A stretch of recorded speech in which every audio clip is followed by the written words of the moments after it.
43,9 je taj prosek za vaš poli uzrast, tako da ste vi na skoro 130% od nekih predviđenih rekreativnih vrednosti i kažemo, recimo kad testiram seniorske fudbalere, oni otprilike imamo 56, super, odlično, baš nakon lepe vrednosti, lepa tolerancija na laktate, zdravstveno sve bilo kako treba i sad ovde ako nekad trenirate po tim trenažnim pragovima, znači ovo su sad neki vaši trenažni pragovi.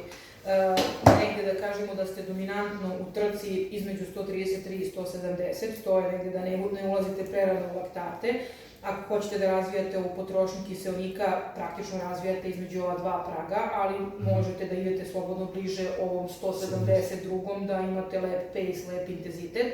Ako biste radili neki trening oporavka, onda to ide ispod ovog prvog praga, ali sve ispod 133,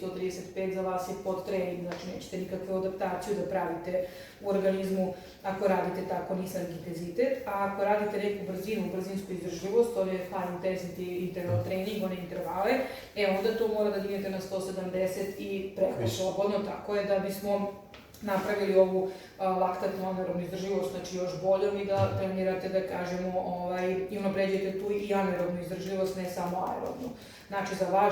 za trail, uglavnom ovo treba da bude dobro, što je odlično, ali za ove OCR trke gde imate i skoči, doskoči i provuci se i visi na nekoj, to je čista anaerobija i za to vam treba i ova dobra anaerobna izdržljivost. Mi smo sad provjerili, dobro je jedno i drugo, odlično. Sad treningom uvek sad, to je stvar treninga, jeste se poboljšava.